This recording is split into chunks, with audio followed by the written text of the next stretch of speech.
Hello, ज़रा एक बार audio confirm कर दीजिए।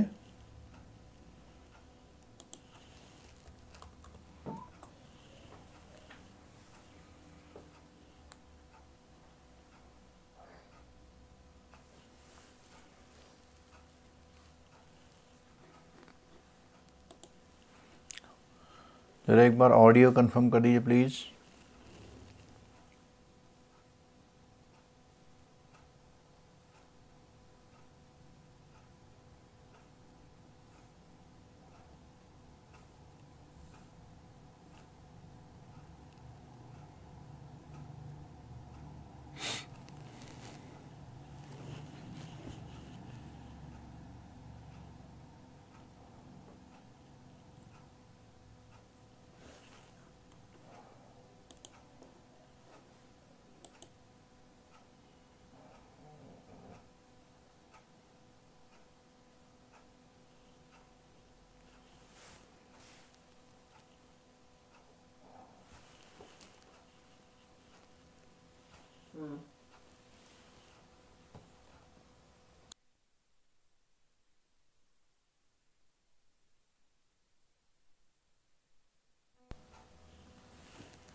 सुमित मेहता जी, हाँ जी बिल्कुल, ये नई प्रायोरिटी सेक्टर की गाइडलाइन ज़रूर पढ़ के जाइएगा, क्योंकि आपका एक टॉपिक है इसमें जिसमें प्रायोरिटी सेक्टर के बारे में बात की गई है। नया वीडियो बनाया था मैंने, बहुत अच्छा वीडियो है, उसमें सारे ही पॉइंट कवर किए हैं ऑलमोस्ट।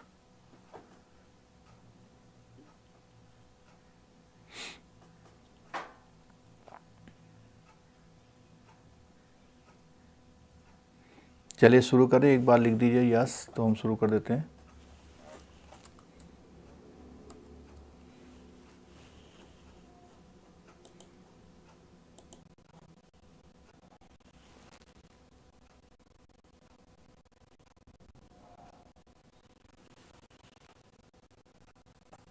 चलिए शुरू करते हैं, आप लोगों ने कंफर्म कर दिया है। तो देखिए हम कल जो है CDR मैकेनिज्म में बात करते हैं उसका। बिल्कुल जी, ANBC बहुत अच्छा बताएं, लेकिन नया वाला देखिएगा, पुराने वाले में थोड़ा सा वो आ रहा है, जो ANBC कैलकुलेशन है उसमें थोड़ा सा बदलाव हुआ है। बदलाव क्या, कुछ एडिशन चीज़ें जोड़ी गई हैं, तो ध्यान रखिएगा कि ANBC कैलकुलेशन में जो नया प्रायोरिटी सेक्टर का वीडियो है उसको ज़रूर देखिएगा।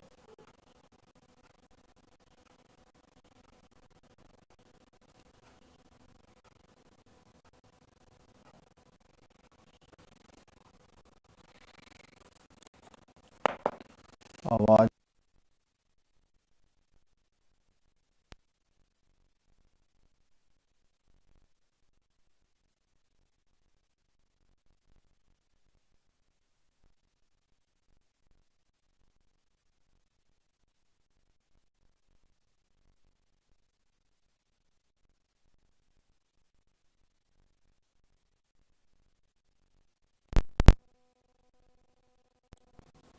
हेलो, एक बार आवाज़ को चेक करें ज़रा सा।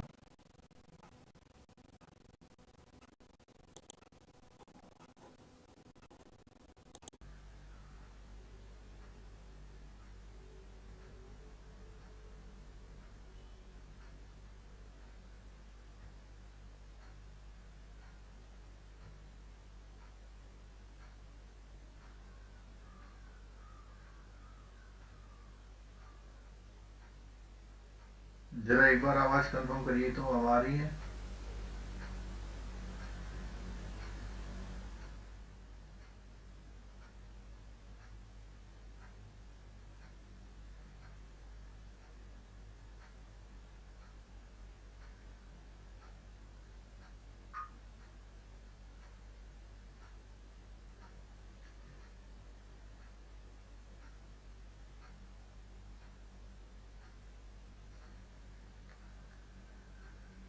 प्लीज़ आवाज़ कंफर्म कर दीजिए।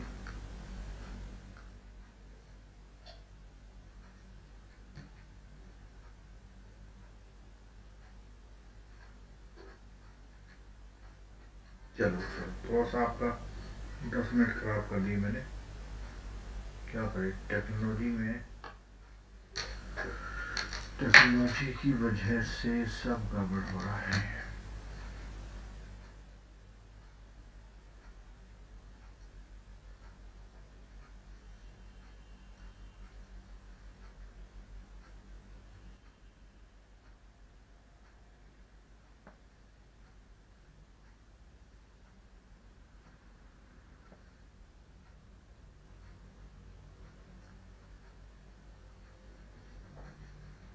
चलिए, तो हम बात कर रहे थे कि एग्जिट ऑप्शन की।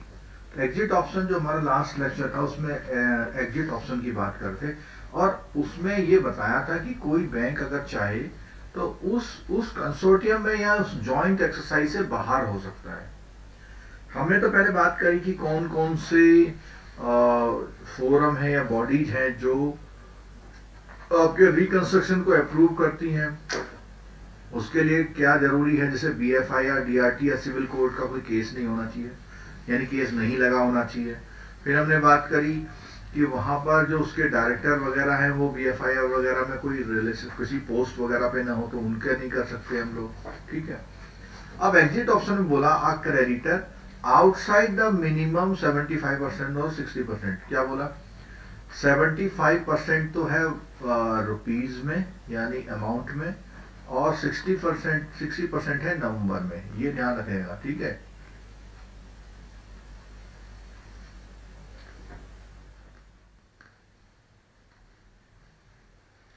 आउटसाइड, इसके आउटसाइड, अब इसके आउटसाइड का मतलब हो गया जो भैया जो 25% वाले लोग हैं या 40% वाले नंबर वाले लोग हैं, who for any internal reason does not wish to commit additional finance. अब मान लिया उसको रिकंस्ट्रक्शन कर रहे हैं किसी अकाउंट का, तो उसको क्या है, एडिशनल फाइनेंस भी देना पड़ सकता है।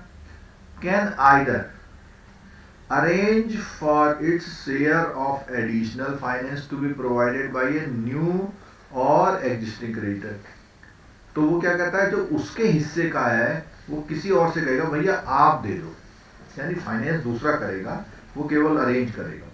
या दूसरा, agree to the deferment of the first year's interest due to it after the CDR package becomes effective। क्या बोला कि जो उसको पहले साल का जो इंटरेस्ट ड्यू है उसको डेफर कर रहा है कि भैया मैं चलो ये छोड़ दूंगा, आपको पहले साल का जो इंटरेस्ट है वो छोड़ दूंगा और मैं उसे कब लूंगा, लास्ट में। तो बोलता है the first year defer interest as mentioned without compounding will be payable at the last installment the principal due of the creditor। जो लास्ट इंस्टॉलमेंट आएगी उसके साथ हो देगा उस साल का इंटरेस्ट। एक बात, in addition the exit option will also be available to all lender within the minimum 75%। और यानी कहने का मतलब ये है कि एक ये बात तो है उन लोगों के लिए जो उनके पास कम शेयर है, ये बात है उनके लिए ज्यादा शेयर है जिनके लिए। तो बोलता है क्या, The purchaser agree to abide by restructuring package approved by the empowered group। अब empowered group क्या है, जो ऊपर हमने ग्रुपों की नाम दिए थे, 3 तरह के जो ग्रुप थे उनकी नाम दिए थे हमने, ठीक है। The existing lender may be allowed to continue with their existing level of exposure to the borrower provided they tie up with the either existing lender or fresh lender taking up their share addition। तो अब उसने बोला कि वो चाहे तो वो भी एग्जिट ऑप्शन ले सकता है, लेकिन जो बाकी वाले लोग हैं उनके साथ वो एग्रीमेंट में रहेगा। इस लाइन को फिर समझ लीजिए, द एग्जिटिंग लेंडर, अच्छा मैं एग्जिस्टिंग बोला गलती है देखना, the exiting lender may be allowed to continue, यानी जो कह रहा भाई मैं एडिशनल फाइनेंस में साथ नहीं रहूंगा उसको अलाउ कर सकते हैं with their existing level of exposure. अब मान लिया कोई 1500 करोड़ के फाइनेंस में उसने 200 करोड़ किया था, तो उस 200 करोड़ में वो रहेगा लेकिन नए वाले में नहीं रह रहा। To the borrower provided they tie up with either of existing lender और fresh lender taking up their share. तो बशर्ते जो नया वाला बंदा आ रहा है एडिशनल फाइनेंस करने वो, या जो एग्जिस्टिंग लोग हैं जो एडिशनल फाइनेंस उसको दे रहे हैं उनके साथ टाई अप में वो रहेगा। तो ये 11.1 है उन लोगों के लिए जो आउटसाइड द मिनिमम वाले हैं, और जो 11.2 है वो किनके लिए है, विद इन वाले जो है। थर्ड बोलता है the lender who wish to exist from the package would have the option to sell their existing share to either the existing, यानी उसको एग्जिट वाले को ये ऑप्शन भी रहेगा, या तो वो अपने उसी शेयर से कंटिन्यू करे या अपना पूरा हिस्सा जो उसका था उसको किसी को बेच बाच के चला जाए। ठीक है। The new lender shall rank on par with the existing lender for the repayment of the servicing the due. यानी इसका मतलब क्या है कि जब कोई नया आएगा तो ये नहीं माना जाएगा कि ये तो नया है इसका बाद में देंगे, पहले पुराने वाला। वो जो नया एडिशन करेगा उस रिकंस्ट्रक्शन वाले केस में उसको उतनी ही प्रायोरिटी मिलेगी जितनी पुराने वाले। ये माना जाएगा ये इसने भी उतना ही अपनी फंडिंग कर दी है। ठीक है। चलो अब बात आती है किसकी, कैटेगरी टू CDR सिस्टम। क्या होता है, this is introduce for cases where the account have been classified doubtful. अभी तक जो हम पढ़ रहे थे वो पढ़ रहे थे स्टैंडर्ड और सब स्टैंडर्ड वालों के लिए। तो कैटेगरी 2 में क्या है इसको दिखा देते हैं आपको हम। ये जो एडिशनल फाइनेंस वाला ऑप्शन था किन के लिए था, स्टैंडर्ड और सब स्टैंडर्ड के लिए। ठीक है।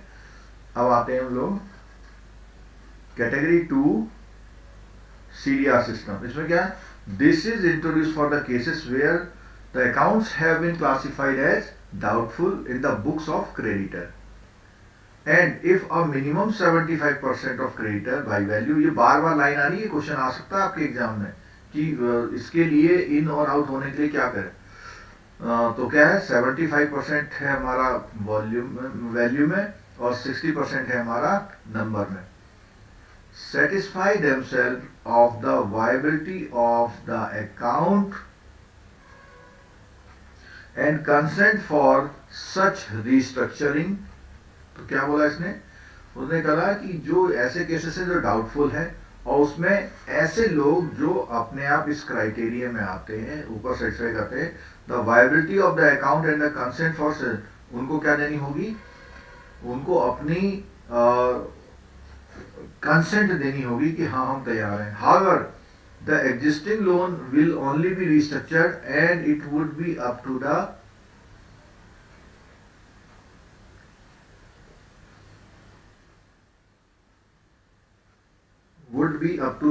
promoter to firm up additional financing arrangement with a new or। तो फिर वही बात आगे देखो कि जो भी एग्जिस्टिंग लोग हैं, कहते हैं existing loan will be restructured and would be up to the promoter to firm up, क्या है, would be up to the promoter to firm up additional finance arrangement with new or existing creditor individually. ठीक है। पुराने वाले में तो उसका पूरा वो रहेगा और नए वाले जो हैं वो एग्जिस्टिंग क्रेडिटर जो होंगे बाद वाले उनको इंडिविजुअली उनके साथ चलेगा वो। ठीक है। जितना अमाउंट उसका पहले से था वो तो रहेगा, लेकिन जो एडिशनल फाइनेंसिंग है वो उसमें नए वाले रहेंगे, पुराने वाले का कोई रोल नहीं रहेगा। ठीक। आगे बोलता है incorporation of right to recompense clause. ये जितने ऐसे टेक्निकल वर्ड आते हैं यहां से आपके क्वेश्चन पूछ लेता हो। क्या है, एक राइट टू रिकम्पेंस क्लॉज क्या बोलता है, देखो, all CDR approved package must incorporate the creditor right to accelerate repayment and borrower's right to prepay। क्या बोलता है, वो कहता है कि जितने भी ऐसे पैकेज हैं उसमें जो क्रेडिटर्स हैं उनके राइट क्या करने के लिए, एक्सेलरेट रिपेमेंट करने के लिए, और and borrowers right to prepay.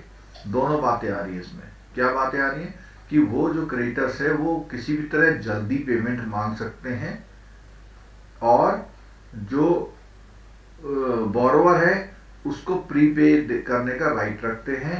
All restructuring packages must incorporate right to recompense clause and it should be based on certain performance criteria of the borrower। एक तरह से ये समझ लो कि जब आपने किसी को रीस्ट्रक्चरिंग करी किसी केस को, तो आपने कहा कि भाई 5 साल की जगह आप 10 साल में देना, लेकिन वो चाहे तो उससे जल्दी भी पेमेंट कर सकता है, तो इसमें राइट टू रिकम्पेंस क्लॉज रखा हुआ है। अगला है framework for joint lender forum JLF and corrective action plan cap. ये एक जो जितनी चीजें यहाँ पे ऐसे एब्रीविएशन में आ रही है, वहां क्वेश्चन में आपसे पूछ सकता है क्या, framework of joint lender forum and corrective action plan. RBI का एक सर्कुलर है, मास्टर सर्कुलर, इसके बारे में। अब आता है स्पेशल मेंशन कैटेगरी। तो स्पेशल मेंशन कैटेगरी का आपको एनपीए में डिटेल था, यहाँ भी बात करेंगे। Special mention category, before a loan account transfer to NPA the bank identify incipient stress in the account by creating 3 sub category of, क्या क्या है आपको पता है, SMA 0, SMA 1 और SMA 2, 3 कैटेगरी हो गई है। जहां पर कहता है not overdue for more than, यानी पहला दिन से लेके 30 दिन तक, नॉट लिखा, ध्यान रखना, ठीक है। और दूसरा क्या है 31 से 60, तीसरा क्या, इसमें क्या है ओवरड्यू, कोई भी पार्ट ओवरड्यू अगर है उसका, कोई भी पार्ट ओवरड्यू है तो पहला SMA 0, 1, 2, 1, 2, 3 नहीं, ध्यान रखना, ठीक है। Delaying 90 days or more, submission of stock statement, other stipulated operating control statement, credit monitor financial statement, and non-renewal of the facility based on audited financial। अगर इसमें से कुछ होती है, देखो नॉर्मल केस में तो ये इसने ओवरड्यू वाली बात करी, ध्यान से सुनना जरा बात को जो मैं कह रहा हूँ, इसमें तो पूरी करी ओवरड्यू वाली बात इस टेबल में। लेकिन कुछ और कंडीशन भी होती है जहां पर वो कहता है डिले ऑफ 90 डे और मोर। आप एक बार सुनिएगा जरा, जो स्टॉक स्टेटमेंट होता है उसके लिए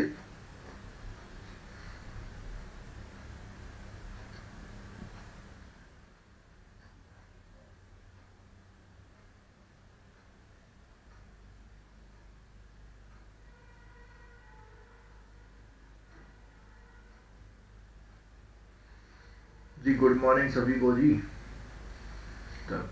जो स्टॉक स्टेटमेंट होता है वो मान लिया आज देना था, आज से 90 दिन तक उसे बोला था आज से 90 दिन तक दे दें। अगर आप 90 दिन तक नहीं देते हैं तो 90 डेज और मिलते हैं आपको। जब 180 डेज होते हैं तो आपका अकाउंट एनपीए में कन्वर्ट हो जाता है, ठीक है।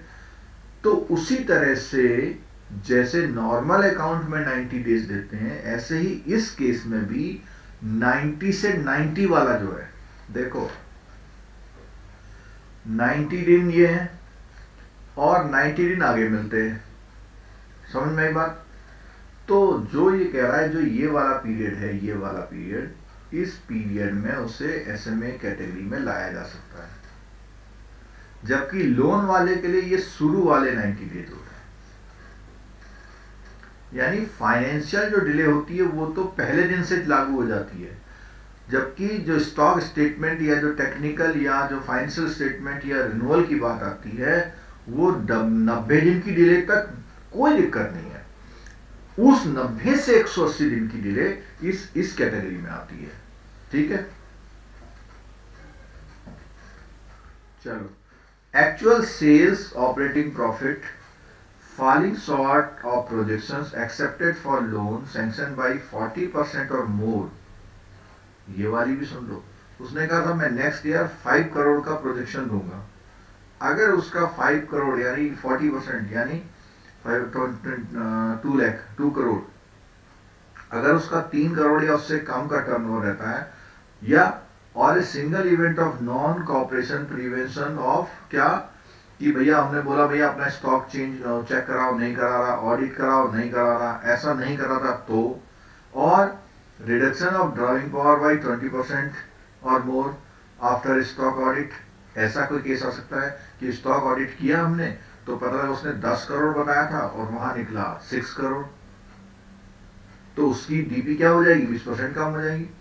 और evidence of diversion of funds for unappropriate purpose, और drop in internal risk rating by 2%, और notches in a single review.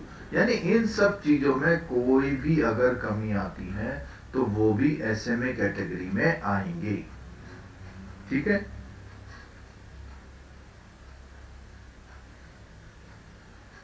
बोलता है ये जो हम पढ़ रहे हैं पॉइंट बोलता है illustrative list of sign of stress category and account as SMA 0। और ये जितने भी बातें हैं उसमें सारे क्या कहलाएंगे, एसएमए 0 कहलाएंगे। ठीक, आगे रिटर्न ऑफ 3 और मोर चेक इलेक्ट्रॉनिक डेट इंश्योरेंस यानी ECS issued by in 30 on ground of non availability of balance या डीपी नहीं है, और रिटर्न ऑफ 3 और मोर बिल्स चेक्स डिस्काउंटेड, तो ऐसा भी बोरोवर क्या आएगा, एसएमए 0 कैटेगरी में आएगा। अगला है development of DPG deferred payment guarantee instalments, और क्या है लेटर ऑफ क्रेडिट और invocation of bank guarantee and is non payment within 30 days. अगर 30 दिन तक वो नहीं करता है तो उस केस में भी वो एसएमए 0। हम लोग पढ़ रहे हैं कि एक तो फाइनेंशियल तो एसएमए 0 1 2 3 कैटेगरी हो ही गई, लेकिन नॉन फाइनेंशियल के वो केस पढ़ रहे हैं जहां पे एसएमए 0 कैटेगरी में वो चीजें आ जाती है। ठीक है, third request for the extension of time either for creation or perfection of securities as against time specified in original sanction term for compliance with any other terms or any condition sanction। कहता है कि आपकी जो request है, third request आ गई, third request for extension of time. अब क्या है कि उसने कोई बोला कि भैया मैं कल दे दूंगा, उसने बोला एक चिट्ठी लिख दी कि मैं 30 दिन में दे दूंगा, नहीं दे पाया, आप वहां गए, उसने फिर एक चिट्ठी लिख दी, उन्हें 20 दिन में दे दूंगा, नहीं आया, फिर उसने कहा एक और चिट्ठी लिख दी, उसने कहा 10 दिन में। तो 3 रिक्वेस्ट अगर एक्सटेंशन की होंगी तो बोलता है of time either for creation और परफेक्शन ऑफ सिक्योरिटी। यानी किस चीज की एक्सटेंशन मांग रहा है कि अपनी जो सिक्योरिटीज दे रहा है, हमने कहा कि भैया तुम ये ले लो अपनी फैक्ट्री खड़ी करके, अपना इसकी जो प्रॉपर्टी के ऊपर है 30 दिन में जमा कर देना। ये फाइनेंशियल प्रॉमिस की नहीं मैं दे दूंगा का मतलब पैसे देने की बात नहीं आ रही है। उसने बोला क्रिएशन और perfection of securities as against times original sanction और for compliance with any other terms. यानी कुछ ऐसी बातें जो उसको करनी थी टाइम स्टिपुलेटेड टाइम में, उसके लिए वो 3 रिक्वेस्ट दे चुका है, और समय दे दो, और समय दे दो।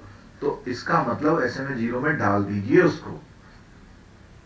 ठीक है, नेक्स्ट बात कहता है increase in frequency of overdraft. आपको क्या है, हर चौथे दिन कहता है जी हमारा ओवरड्राफ्ट कर दो, बढ़ा दो, तो भी गड़बड़ है।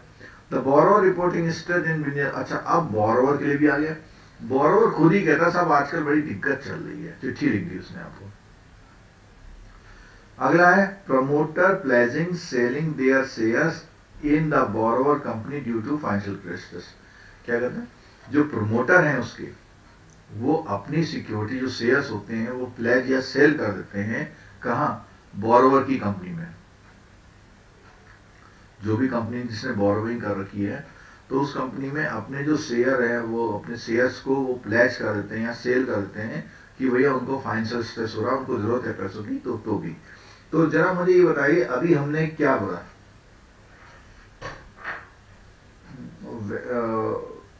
वैशाली दत्ते जी जो स्टॉक स्टेटमेंट का केस है वो 180 डे में एनपीए कराता है।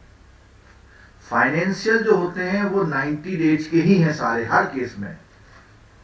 लेकिन अगर आपका स्टॉक स्टेटमेंट टाइम से नहीं आया तो पहले तो स्टॉक स्टेटमेंट का टाइम ही 90 दिन होता है आने का। अब सपोज कीजिए 31 मार्च को आपने क्लोजिंग स्टॉक किया, तो ये आपसे एक्सपेक्टेशन नहीं है कि आप 1 अप्रैल को ही बैंक को जमा कर दें, 90 दिन देता है बैंक उसके लिए। अब 90 दिन भी बीत गए, तो उससे जो नेक्स्ट 90 दिन है उसमें आपको जरूर देना है, और अगर आप नहीं देते हैं तो आपका अकाउंट एनपीए हो जाएगा। और जो हमने नेक्स्ट 90 दिन बोले उस दौरान उस अकाउंट को एसएमए 0 बोलेंगे। समझ में आ गया तो हाँ बोल देना, ठीक है। ये जो टॉपिक चल रहा है, अगर आप इस समय भी डिस्कशन में शामिल होते हैं तो डेफिनेटली आपको बेनिफिट करने वाला है एग्जाम में।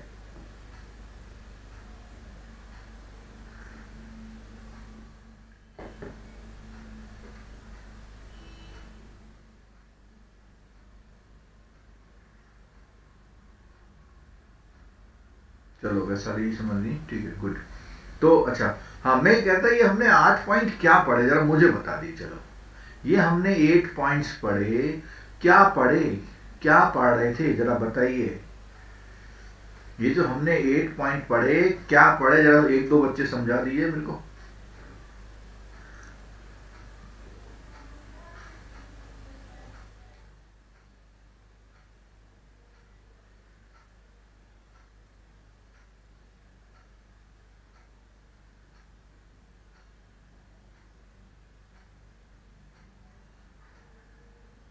नहीं सुमित मेहता जी, एग्जिट ऑप्शन नहीं पढ़ा हमने।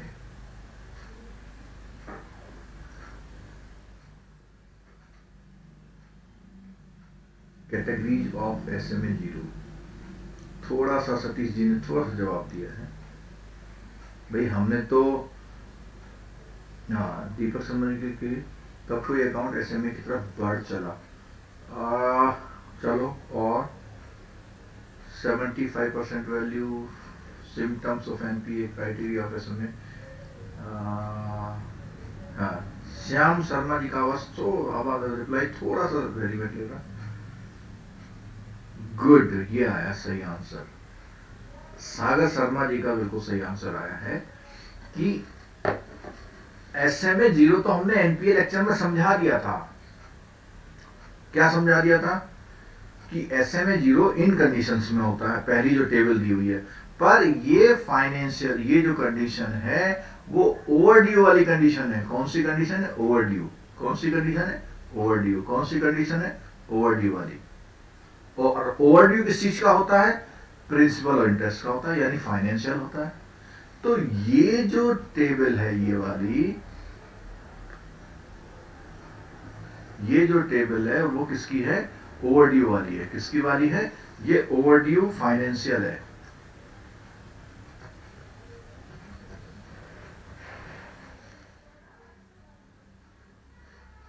ठीक है, ये ओवरड्यू फाइनेंशियल वाली कंडीशन है।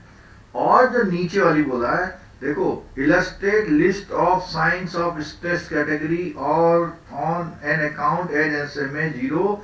ये डिफरेंट 8 पॉइंट और हैं जिसमें भी हम एसएमए कह सकते हैं। सेकंड पॉइंट, हाँ सेकंड पॉइंट्स को देखते हैं हम लोग। सेकंड पॉइंट को समझ में नहीं आता। Actual sales operating profit falling short with. देखो इसमें ये बताया गया है कि अगर आपने किसी को लोन दिया कुछ करोड़ रुपए या लाख रुपए जो भी है, जो आपने लोन दिया उसने कहा था अगले 3 साल में मैं 10 करोड़ 20 करोड़ 50 करोड़ की सेल करूंगा। लेकिन जब 1 साल बीत गया तो उसने कहा था 10 करोड़ करूंगा और निकली कितनी? 5 करोड़, यानी 50% हो गई। तो आप समझ लो गड़बड़ मामला है, उसको आपको एसएमए 0 में मेंशन करना होगा। हालांकि वो अपनी किस्तें समय से दे रहा है, फिर भी एक बात। दूसरा बोलता है कोई भी नॉन सिंगल इवेंट आ जाए, non cooperation prevention of conduct, मतलब अपनी किताबें ना दिखाने का, स्टॉक ऑडिट ना करवाने देने का, या उसने बोला रिडक्शन इन ड्रॉइंग पर, आप वो स्टॉक स्टेटमेंट बिल्कुल सही दे रहा है, बिल्कुल सही स्टॉक स्टेटमेंट दे रहा है, लेकिन स्टॉक स्टेटमेंट आप देख रहे हैं कि उसका स्टॉक कम है, तो आपको क्या करना पड़ेगा? डीपी को 20% या उससे ज्यादा अगर आप रिड्यूस करेंगे तो भी आप खतरनाक अकाउंट मान लेंगे। या इंटरनल रिस्क रेटिंग उसकी 2% हो जाए तो भी। तो ये जो दूसरा पॉइंट आपने रिवाइज करने को बोला हुआ है,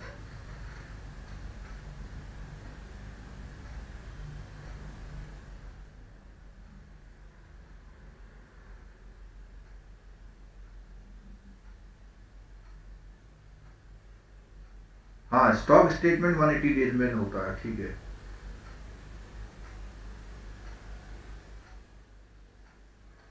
ठीक है, समझ गए बात को। दूसरे वाले पॉइंट में अपने आप में क्योंकि 4 ऑप्शन है, क्वेश्चन बना सकता। चलो अब आ गया formation of joint lenders forum, क्या है, JLF। As soon as the account is reported by any of the lender to the क्रिलिक और एज SMA2।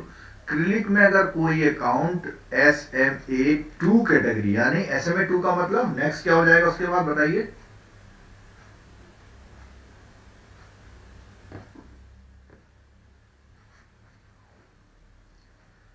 SMA2 आएगा तो उसके बाद नेक्स्ट अकाउंट को क्या होता है, कौन सी कैटेगरी आती है? बिल्कुल ठीक है, NP आता है, ठीक है। They should mandatorily form a committee to be called a joint lender forum if the aggregate exposure fund based non fund based account together of lender that account is 100 crore and above। तो अब एक condition आ गई, question आ गया कि JLF form करने के लिए कितना होना चाहिए?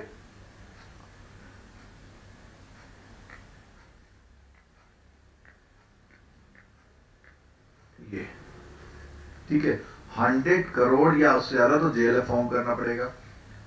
Lenders also have the option of forming JLF even when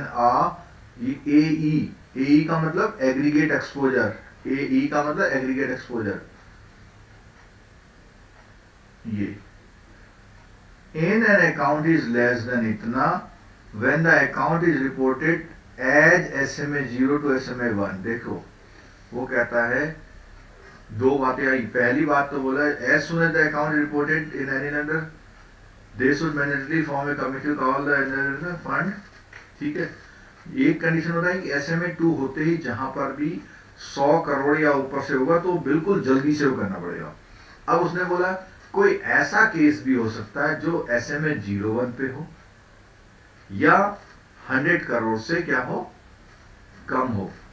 तो पहले तो बोला 100 करोड़ से ज्यादा होना चाहिए बोला और SMA2 होना चाहिए बोला, लेकिन उसने बोला लेंडर हैव ऑप्शन। क्या बोला?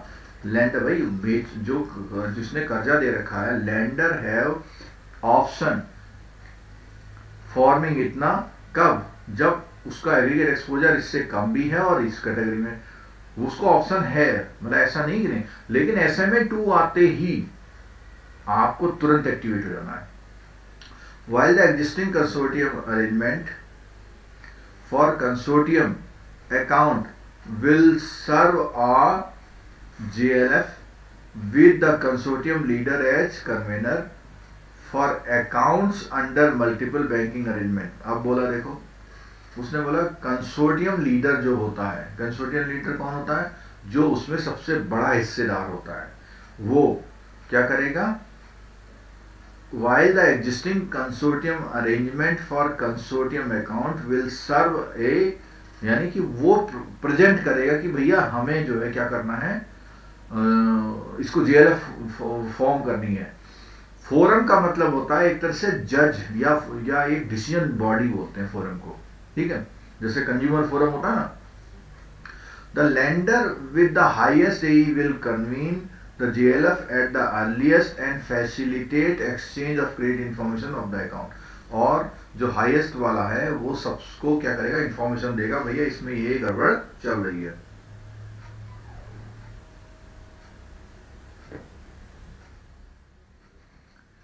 In case there are multiple consortium of lenders for a borrower। आप क्या बोला? मल्टीपल कंसोर्टियम ऑफ लेंडर, यानी उसने 1500 करोड़ का एक प्रोजेक्ट दिया है, उस प्रोजेक्ट में 200 करोड़ के कुछ अलग कंसोर्टियम लोग हैं, 300 करोड़ के कुछ अलग कंसोर्टियम लोग हैं और 200 करोड़ के कुछ अलग कंसोर्टियम, मतलब एक प्रोजेक्ट में कई कंसोर्टियम ग्रुप ने फाइनेंस कर रखा है, तो उसमें क्या होता है, separate consortium for working capital term loan, the lender will the highest AE will convene the JLF. तो वही बात आ रही है ना, एक सिंपल बात है कि जो लेंडर सबसे बड़ी उसका हो रहा है वो सारा उनको लीडिंग करेगा। If it is possible that a borrower may request the lender with substantiated ground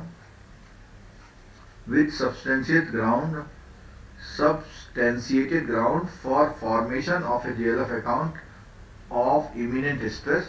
When such a request is received by lender, the account should be reported credit as SMA 0 and the lender should also form a JLF immediately of crore and above. तो कई बार क्या कहता है कि वो जो borrower है वही आपसे रिक्वेस्ट कर रहा है कि भैया क्या कर दो, ये जेएलएफ की फॉर्मेशन कर दो, किन्हीं ऐसे ग्राउंड में जो जेन्युइन ग्राउंड बोलते हैं, ठीक है, ऐसे ग्राउंड में वो कहता है कि भैया हम परेशानी में चल रहे हैं, हमारे लिए क्या है, जेएलएफ फॉर्म कर दो। तो जो जैसे उसने रिक्वेस्ट दे दी तो क्लिनिक में उसे एसएमए 0 कर रहा है। जैसे अभी हम ऊपर पढ़ रहे थे ना, यहाँ पढ़े थे एसएमए 0 किन कंडीशंस में अनाउंस होता है। यहाँ वो बता रहा है कि अगर आपको जेएलएफ बनानी है तो कस्टमर भी क्या कर सकता है, it is possible that a borrower may request the lender with substantiated grounds for formation of JLF on account of imminent stress. ठीक है,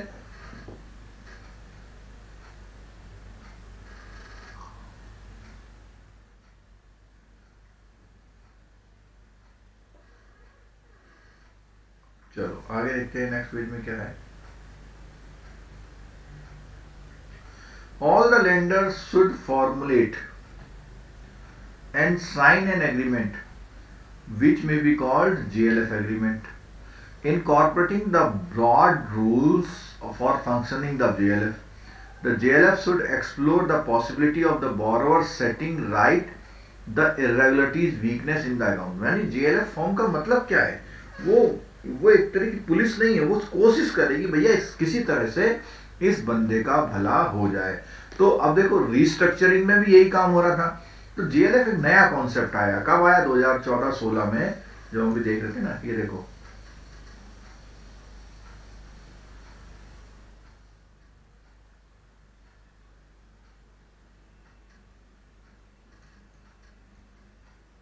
ये देखो ये आया था यहाँ पे, ये जो इस पेज में था दिखाया होता 33.6.2 में लिखा था 2014 और 18, उसमें कोई डिटेल्स आरबीआई सर्कुलर आया इसमें। ठीक है, चलो हाँ, banks are expected to depute sufficiently empowered senior level official for deliberation and decision of the meeting। तो बैंक में अब जो मान लिया भैया 5 बैंकों ने किया, वो तो हर बैंक का अपने अपने सीनियर्स जाएंगे वहाँ पे। तो जेएलएफ में invite representative of the central state government को, प्रोजेक्ट अथॉरिटी को, लोकल अथॉरिटी को बुला सकता है if they have a role in the implementation of project finance.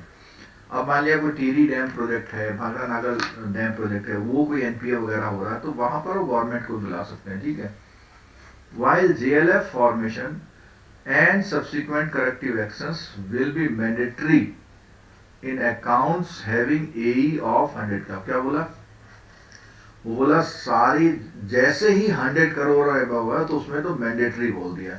In other case also the lender will have to monitor the asset quality closely and take corrective action for effective resolution of deemed appropriate। जैसा भी उसे उचित लगेगा तो करे।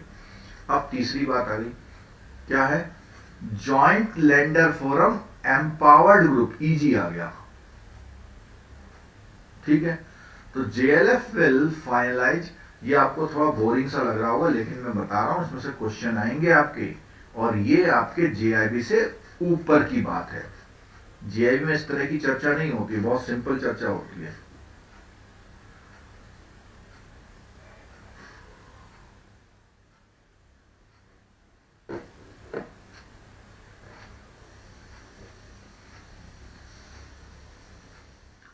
फिर क्या बोलता है, JLF will finalize the cap and the same will be placed before the empowered group of lenders। ठीक, which will be tasked to approve the rectification restructuring package under cap. RBI has clarified that the approval of JLF and EG is mandatory only in the case of the rectification with additional finance and cases of restriction under the cap. ठीक है, तो क्या बोला इसने, JLF will finalize the cap, यानी वो करेगी भैया कितने लिमिट तक का amount, and the same will be place the before the, वो एम्पावर्ड ग्रुप के सामने रखेगी और वो क्या करेगा, वो पूरा उसको रेक्टिफिकेशन रिस्ट्रक्चरिंग पैकेज को वो करेगा पूरा. RBI has clarified that approval of JLF EG is mandatory only in the case of rectification with the additional finance and case of restructuring under the cap. तो उसने बोला JLF EG कहाँ mandatory है, जहां पे एडिशनल फाइनेंस वाली बात हो या cases of restructuring under cap हो. ठीक. अच्छा, इसमें जो CAP कैप है इसकी कोई फुल फॉर्म वगैरह है शायद, कोई बताएगा? CAP जो वर्ड यूज कर रहे हैं, CAP का कुछ फुल फॉर्म यूज कर रहे हैं या क्या कर रहे हैं? बोलो, किसी ने स्टडी किया हो तो बताओ. हाँ, ये आ गया, ये है करेक्टिव एक्शन प्लान. CAP है ना, जहां से शुरू किया था, करेक्टिव एक्शन प्लान.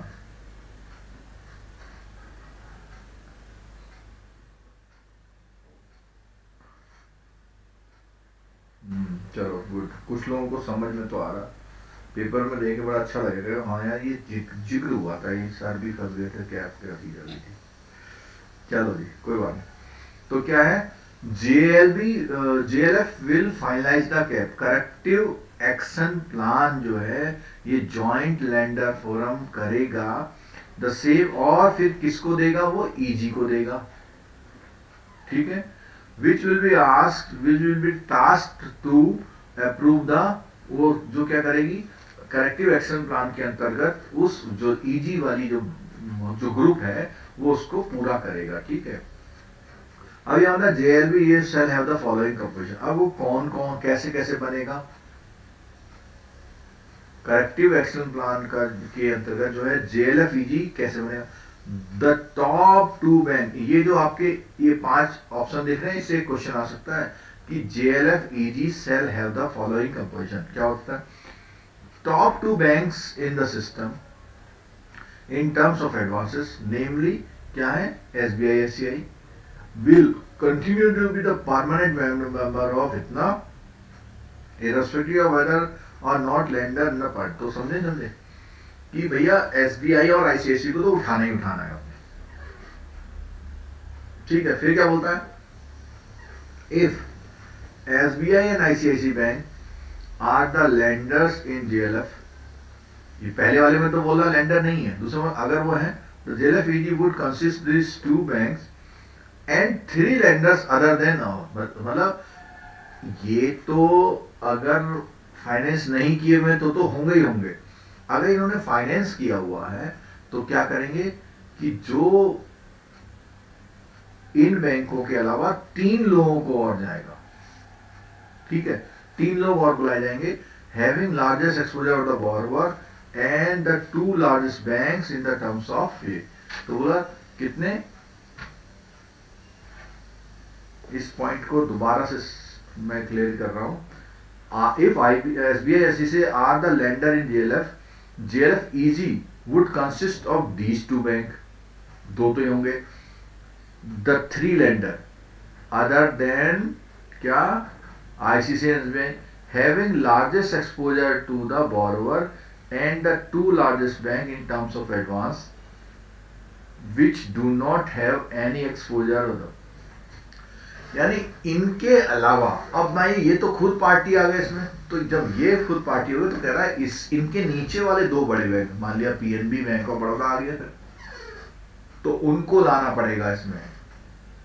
ठीक है. तब EG फॉर्म होगा. इफ आइदर SBI और लेंडर. ठीक है. यहां पर तो उसने बोला, इस पॉइंट में बोला ये दोनों लोग लेंडर हैं. यहां बोला इनमें से एक लेंडर है, तो उसमें क्या होगा, दीज टू बैंक तो होंगे होंगे, the four lender other than इनके having largest exposure of the borrower and the next largest bank in terms of, यानी आप ऐसे मान लो कि भैया आईसीआई और एसबीआई तो हमेशा होंगे, ठीक है। अगर उनका कोई भी एक्सपोजर नहीं है तो वो क्या करेंगे, will continue to be permanent member of in irrespective whether they are lender of particular, ठीक है। अगर उन्होंने ही खुद ने दोनों ने फाइनेंस कर रखा है, तब इसने बोला कि 3 लेंडर एंड 2 लार्जेस्ट बैंक होंगे। और अगर इनमें से किसी एक ने फाइनेंस कर रखा तो उसमें बोलता है कि 4 लेंडर और जिस बैंक ने इसमें सबसे बड़ा वो कर रखा है उनके भी 2 लोग उनके भी होंगे, ठीक है। If neither SBI nor are lender then the JLF-EG would consist of these 2 banks and 5 lender। तो यहां पे आ गई 3, 4, 5, क्या कंडीशन आ गई, 3, 4, 5, देख लीजिएगा। मैं इसको फिर रिवाइज कर देता हूं क्योंकि मुझे लगता है इसमें से एक क्वेश्चन पूछ लेगा। अगर ये दोनों लोग हैं तो 3 लेंडर प्लस समथिंग, अगर इनमें से ये अलग अलग हैं तो 4 लेंडर, ठीक है, और प्लस लार्जेस्ट एक्सपोजर वाले, प्लस क्या है, लार्जेस्ट एक्सपोजर वाले। अब इफ ना ये है ना ये है तो कितने, तो उसने बोला कि lender would consider these 2 banks and 5 lender. फिर all JLF EG member would have equal voting rights respective side of, तो जो भी जेएलएफ-ईजी के मेंबर होंगे उनके क्या होंगे, इक्वल राइट्स होंगे।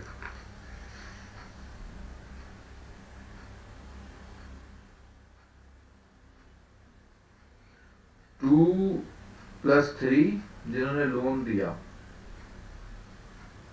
और 2 और सबसे बड़े बैंक जिन्होंने लैंडिंग नहीं की इस केस में, हाँ ठीक है, ठीक। चलो अब क्या है, the JLF convening bank will continue the JLF EG and provide the secretarial support to it. तो क्या करेंगे, जो जेएलएफ के कन्वीनिंग बैंक हैं वो क्या करेंगे, पूरा उसको वो करेंगे और जो ऑफिस बनाएंगे उसका खर्चा भी वही उठाएंगे, ठीक है। प्रोवाइड द सेक्रेटरियल सपोर्ट करना।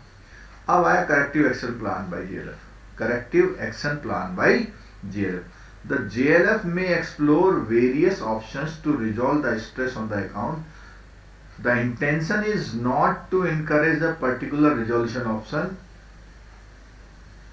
restructuring recovery, but to arrive at an early and feasible solution to preserve the economic value of the underlying asset as well as the lender's loan. The option under the corrective action would generally include। अब देखो वो कहता है जो corrective action plan है, JLF का जो corrective action plan है उसको बोल रहा है कि उसका जो the intention is not to encourage the particular resolution option. वो कह रहा है कि जो रिजोल्यूशन ऑप्शन है रिस्ट्रक्चरिंग और रिकवरी के, उनका एकदम से यही पर्पज नहीं है, बल्कि उनका ये पर्पज है कि जो फ्यूचर में स्ट्रेस एसेट होने वाले हैं, जिस एसेट में गड़बड़ होने वाली है, उनको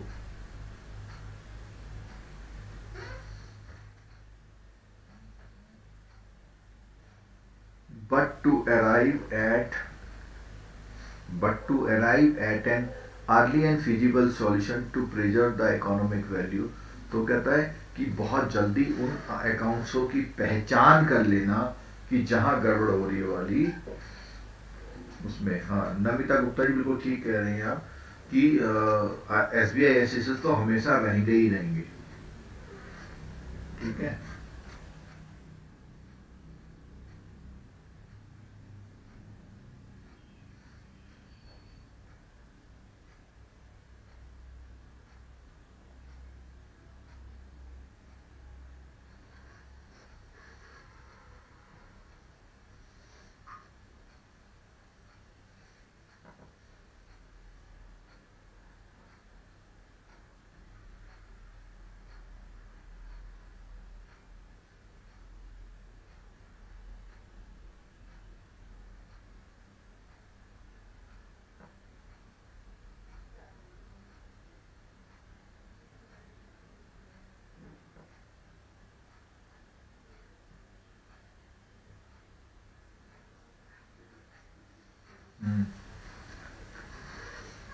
तो अब उसने बोला कि जो ऑप्शन है करेक्टिव एक्शन प्लान का, उसमें जेएलएफ वुड जनरली, जेएलएफ कैसे बनेगा, देखो जेएलएफ की कुछ बातें आ गई।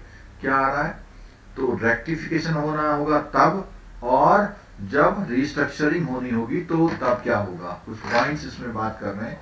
तो बोलता है रेक्टिफिकेशन, सबसे पहले किसमें बोलता है, रेक्टिफिकेशन। तो रेक्टिफिकेशन में क्या बात बोला, obtaining a specific commitment from the borrower, specific commitment from the borrower to regularise the account. Rectification कैसे होगा, कि भैया उससे कमिटमेंट लो, भैया कल जमा कर दूंगा, 2 दिन बाद में करो, that the account comes out of, जिससे किसी भी तरह क्या हो जाएगा, एसएमए से बाहर चला जाए, does not slip into NPA. ठीक है, the commitment should be supported with identifiable cash flow. अब उसने बताना पड़ेगा कि भैया देखो मैंने ये सेल कर दी, उसका पैसा मेरे को इस तारीख में आने वाला है। इसकी आईएस से चेंज कर देंगे, 6400 कर दो।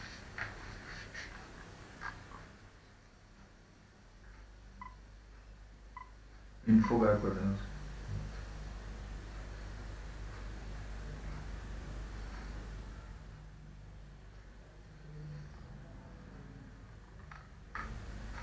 दीपक शर्मा जी बोला JLF EG total member be 7 will be 7। ठीक है,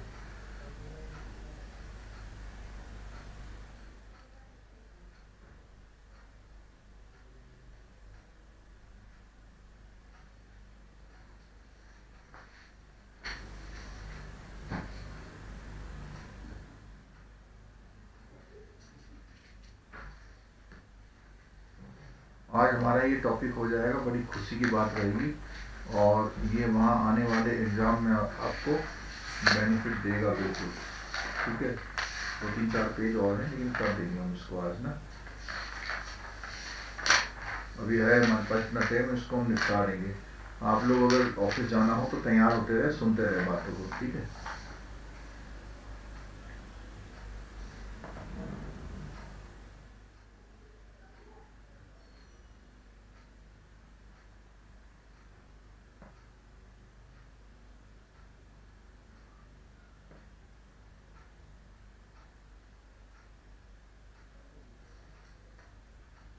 चलो।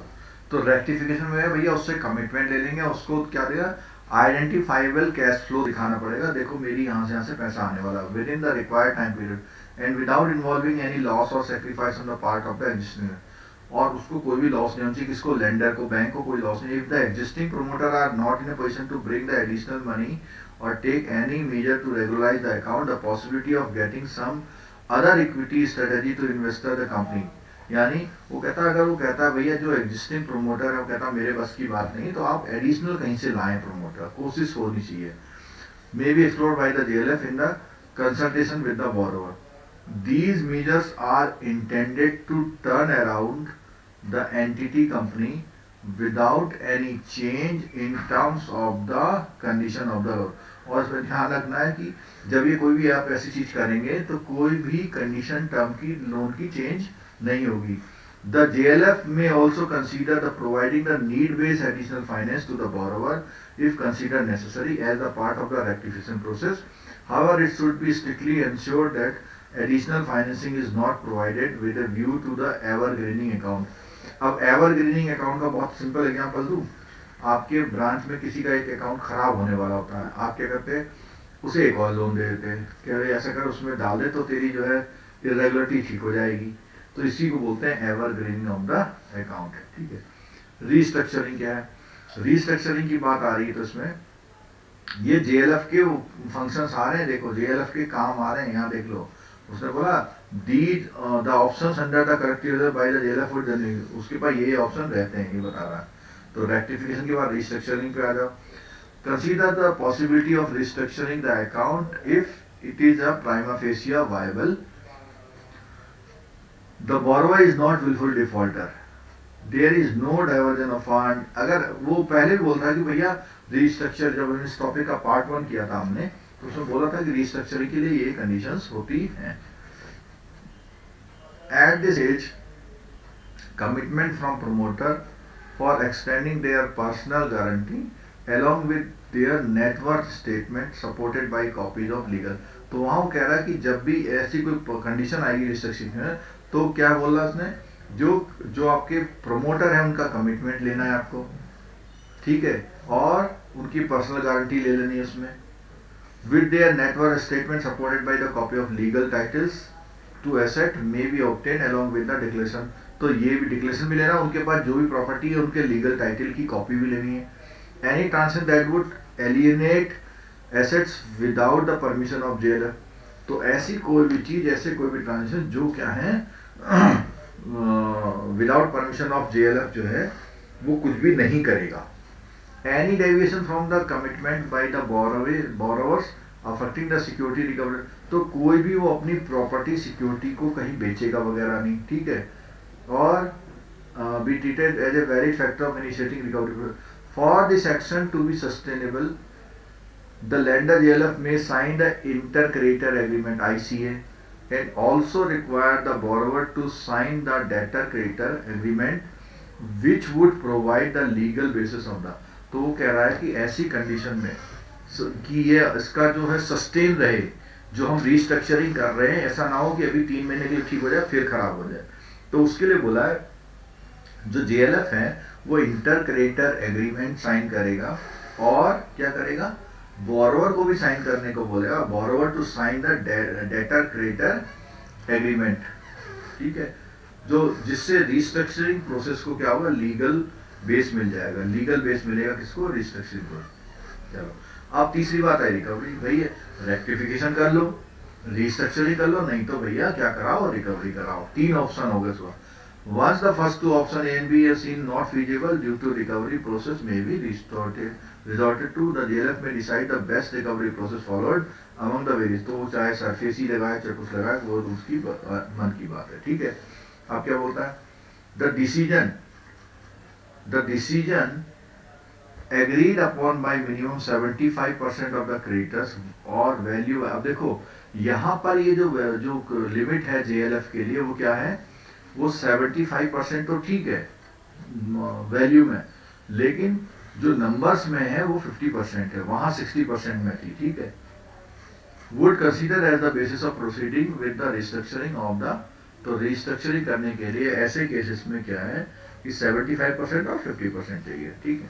The JLF is required to arrive at agreement on the option to be adopted for CAP within 45 days from. अब उसको कितने दिन दे दिए, कितने, जो करेक्टिव एक्शन वो है प्रोसीजर, वो क्या है, करेक्टिव एक्शन प्लान जो है वो 45 डेज में उसे मेंटेन करना। The date of an account being the reported SMA2 by one और मोर लेंडर का, किसके 45 डेज है, जिस दिन कोई अकाउंट SMA2 में कैटेगराइज हो गया उसके, या रिसीट ऑफ द बोरोवर, या बोरोवर ने खुद ही कहा भैया मेरे जेएलएफ फॉर्म कर दो। The JLF should sign off the detailed final corrective plan within the next 30 days। आप देखो, अगर सुन लेना बात को, कि उसने कहा है कि जिस दिन SMA2 हो गया और उसके एक से ज्यादा वेंडर ने बोल दिया कि भैया SMA2 हो गया है, तो सबके लिए खराब हो जाएगा खाता, तो उसके 45 डेज में काम करना है, एग्रीमेंट बना लेना है। और दूसरा, अगर बोरोवर ने रिक्वेस्ट दे दी है तो SMA2 डिक्लेयर होने के 45 डेज, या बोरोवर ने खुद कहा भाई मेरी पोजीशन खराब चल रही है तो कर लो, ठीक है।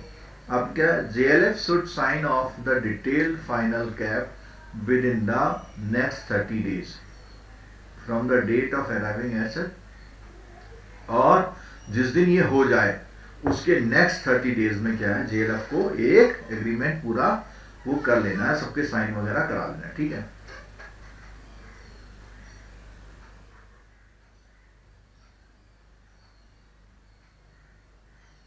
अगला आता है रीस्ट्रक्चरिंग प्रोसेस। क्या आता है अगला, restructuring process.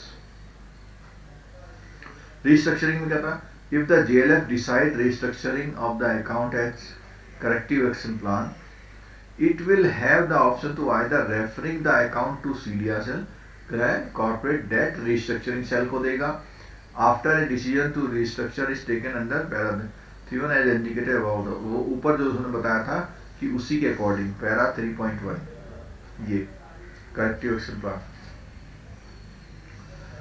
if the JLF decides to restructure an account independent of CDR mechanism, the JLF should carry out the detailed techno-economic viability. क्या बोलते हैं? TE. If the JLF decides restructure an account independent, तो एक तो देखो CDR mechanism से होता है ये रिस्ट्रक्चरिंग, और दूसरा कौन से मैकेनिज्म से आ रही है? JLF से। दो मैकेनिज्म से रिस्ट्रक्चरिंग हो। अभी हम कौन सी मैकेनिज्म से पढ़ रहे हैं? अभी हम पढ़ रहे हैं JLF वाले से, ठीक है। फिर बोलता है if found viable the finalize the restructuring package within 30 days from, तो अगर उसको लगा कि इसको करना है तो 30 दिनों में इसको ये काम करना पड़ेगा, ठीक है। आगे बोलता है for account with aggregate exposure, यही का मतलब aggregate less than 500 करोड़ से कम वाले अकाउंट के लिए बोलता है the above mentioned event should be approved by the JLF and conveyed by lender, कितना 15 दिन में बना देंगे वो। और जो 500 करोड़ और अबव है उसके लिए क्या बोला हुआ है? 45 डेज।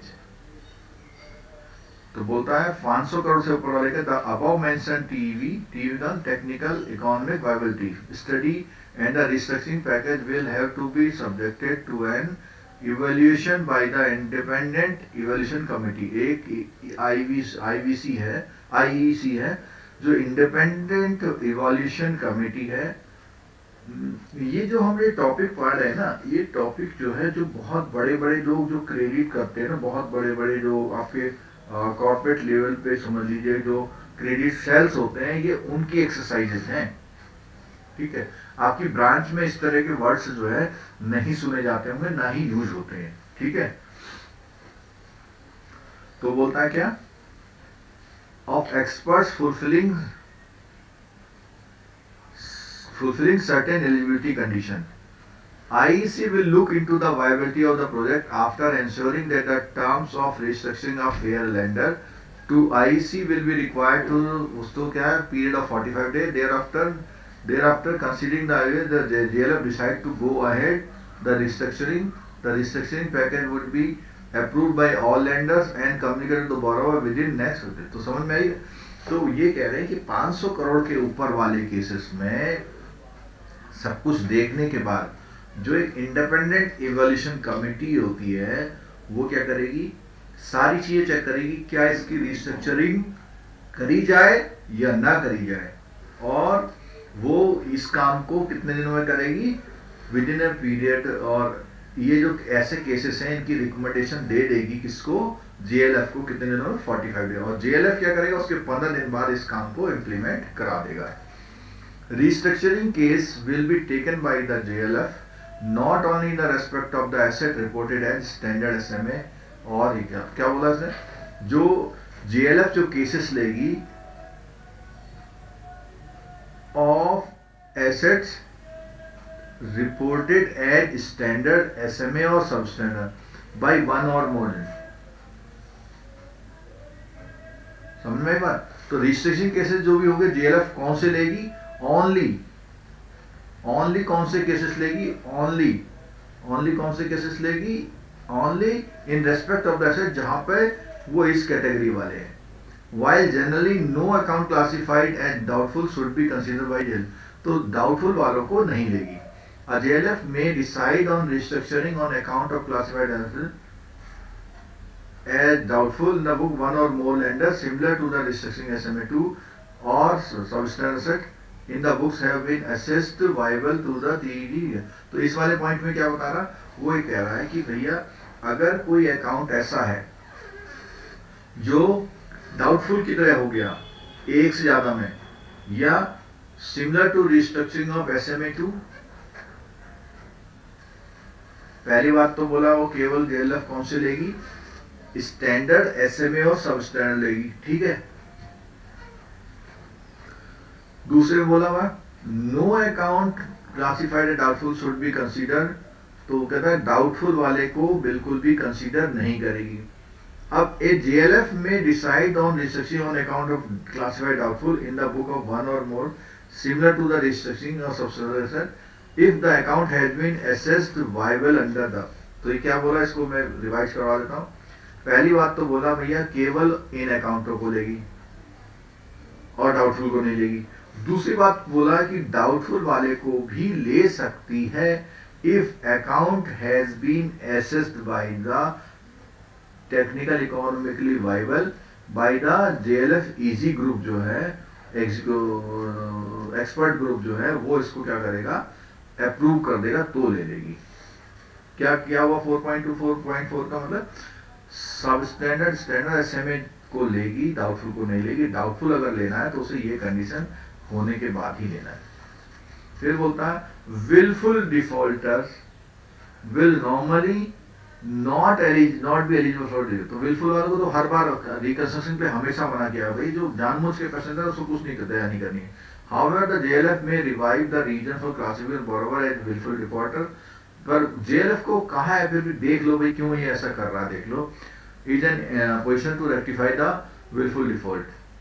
आगे the decision of the to restructure such cases should have however also have the approvals of the boards of individual banks within the JLF who have classified the borrower as willful defaulter। क्या बोला इसने, उसने बोला है कि जो willful defaulter है उनके केस को नहीं लेना, लेकिन JLF फिर भी रिव्यू कर सकती है और जो इनका डिसीजन है वो क्या करेगा, also have the approval of the board of the individual bank within the JLF who have classified the borrower as। तो उन बैंकों से परमिशन लेगी जिन्होंने विलफुल डिफॉल्ट को कहा है कि भाई ये विलफुल डिफॉल्टर है। अगर वो कहेंगे तो फिर करना है। In case of the fraud and malfeasance where the existing promoter are replaced by new promoter और borrower company is totally dealing with the such erstwhile promoter, bank में टेक ए व्यू द। कह रहा कि ऐसी कंपनियां जहां पर जो कंपनियां का पूरा प्रोमोटर बदल गया है, जिन पूरा टेक ओवर किसने ले लिया, दूसरे ने लिया, तो उसको भी ये सारी फैसिलिटी दी जा सकती है कि भाई पुराने वाले चलेगा, नए वाले अच्छे मन से आए हैं काम करने, इनको करने दो, ठीक है। और ये जितने भी आज हम ये टॉपिक पढ़ रहे हैं रिस्ट्रक्चरिंग का, कॉर्पोरेट डेट रजिस्ट्रिंग, इसका रीजन क्या है, एक किसी आम आदमी का 50,000 1 लाख रुपए बैंक माफ करना नहीं चाहती, इनको क्यों ऐसी ऐसी सुविधा दी जा रही है, उसका रीजन ये है कि जो इंडस्ट्री है पूरी इंडस्ट्री बैठ जाएगी, एम्प्लॉयमेंट बढ़ जाएगा, जीडीपी की ग्रोथ, जो और फैक्टर्स हैं इकोनॉमी के, उनको बचाने के लिए इनको ये फैसिलिटी दी जा रही है, ठीक है। अगला है the viability of A account should be determined by the JLF based on the acceptable viability benchmark determined by them. The parameter में डिसाइड इनटू, अब वो कौन कौन से पैरामीटर हैं, ये क्वेश्चन आ सकता है आपका। उसका डेट इक्विटी रेशियो देखो, डेट सर्विस कवरेज रेशियो देखो, लिक्विडिटी करंट रेशियो देखो, and the amount of provision required in the Revo, ये सब चीजें देखो, ठीक है। क्लियर होगी बात। अच्छा आगे, restructuring referred by the JLF to the CDR cell। restructuring referred by the JLF to the CDR cell क्या बोलता है, if the JLF decides to refer the account to CDR cell, जो कॉर्पोरेट एक cell बनाएगी ना, CDR के कई सारे होते हैं ना, 3 वो थे CDR के, तो उसमें जो सेल वाला था सबसे नीचे वाला था, उसके लिए कह रहा है जेएलएफ कोई भी केस को वहां रेफर कर सकता है, काहे के लिए, restructure taken the following procedure नहीं फॉलोड। क्या बोलता है, as the preliminary viability of the account has already been decided by the JLF CDR cell, so directly the prepared techno-economy viability study and restructuring plan in consultation with the JLF within 30 days from the date of reference of the JLF। तो जब JLF को CDR cell को कुछ चीज भेज रही है तो उसको ये कमेटी क्या करेगी, CDR सेल 30 दिनों के अंदर इस चीज को पूरा वो कर लेगी, ठीक। आगे, for account with in exposure of कितना लेस देन 500 करोड़ के लिए क्या बोलता है, उसके लिए बोलता है should be submitted to CDR empowered group under extent instruction. CDR ED can approve और suggest modification but ensure that a final decision is taken within the total period of 90 days which can be extended up to a maximum of कितने दिन। तो ये बात वही आ रही है, पीछे भी ये बात आई थी। उसको क्या करना है कि जो अभी इंस्ट्रक्शन है सीडीआरईजी के लिए, वो अप्रूव और सजेस्ट मॉडिफिकेशन करेगी final decision with in 90 days में टेक करेगी, लेकिन कभी कभी वो देरी होने पे 180 डेज तक वो जा सकती है। ठीक है, 180 डेज तक वो जा सकती है। ठीक है, अब उसके बाद नेक्स्ट पॉइंट क्या आता है, देखो date of reference to CDR cell. However, the case referred to CDR cell by the will have to be finally decided by the CDR AG within 30 days. अब वो जो केस वहां पर आएंगे, किसको, जो CDR सेल को रेफर होंगे, उस केस में वो क्या बोलता है, CDR AG जो होगी वो 30 दिन के अंदर उसको डिसाइड करे। If approved by the CDR, the restructuring package should be approved by the all lender, convey to the borrower within, और उसको करने के बाद बोरोवर को 30 दिन के अंदर बताना भी होगा, भैया हमने आपका केस जो है CDR में कर दिया। फॉर एग्जाम्पल, फॉर अकाउंट जहां पे 500 करोड़ से अबव है, तो 500 करोड़ से अबव में वही बात आई थी, कितने दिन मिल रहे हैं उसको, 45 दिन मिल रहे हैं, और 45 दिन के बाद क्या है, CDR AG should decide on the approval, modification, rejection within the 30 days। भाई JLF जो है CDR सेल को देगा, और उसके बाद क्या है, 30 दिन उसको मिलने, और उसकी इंफॉर्मेशन बोरोवर को 30 दिनों के अंदर मिल जानी। तो बोरोवर को तो यहाँ पर भी 30 दिन में कर रहे हैं, लेकिन यहाँ पर 30 दिन में CDR AG काम कर रही है, और शुरू में वो बोलता है, जो 45 डेज में बोलता है, the IEC will be required to give their requirement. अब यहाँ पे देखो स्ट्रक्चर वाइज हो गया सारा कुछ। क्या स्ट्रक्चर वाइज हो गया, कि कोई भी केस जो होता है, जो IEC 500 करोड़ से ऊपर वाला इंडिपेंडेंट इवोल्यूशन कमेटी को दिया जाता है, वो 45 दिन में अपना काम करती है, और 45 दिन में काम करने के बाद CDR AG को देती है, वो 30 दिन में करता है, और उसके बाद अगले 30 दिन में उसको बोरोवर को इंटीमेट करना पड़ता है।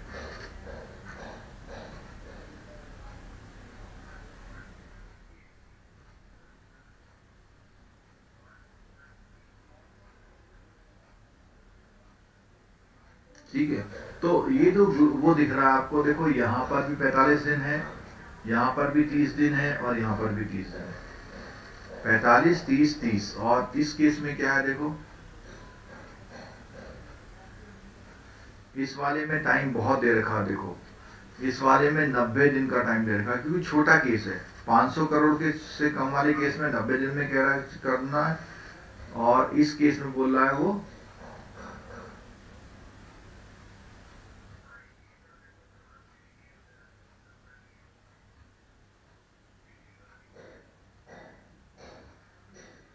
ठीक।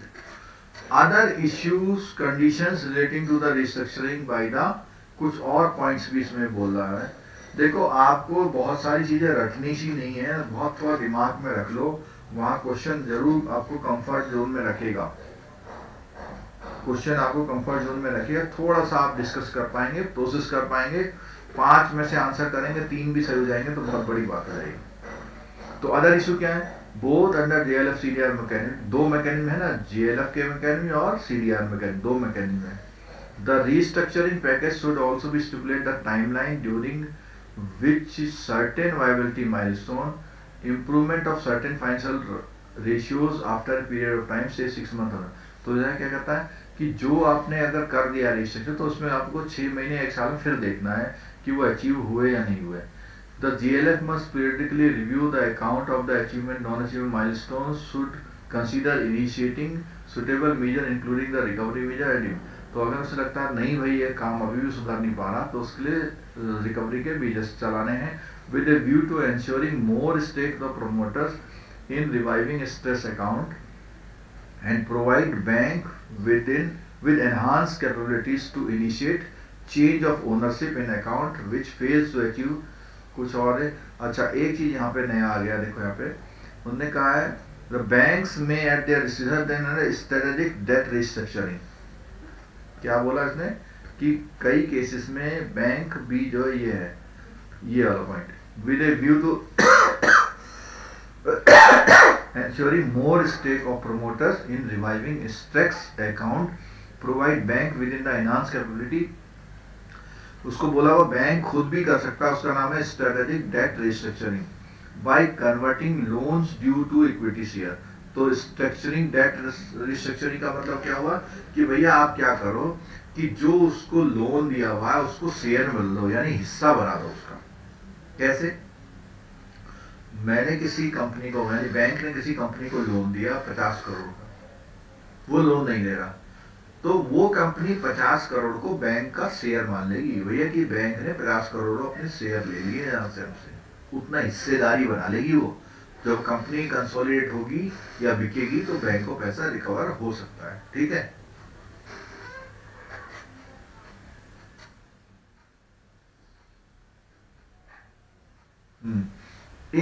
इन एडिशन जिनको बैंक जाना हो जा सकते हैं, बाकी मैं आज कोशिश करूंगा कि इसको पूरा करा दूं मैं इसको।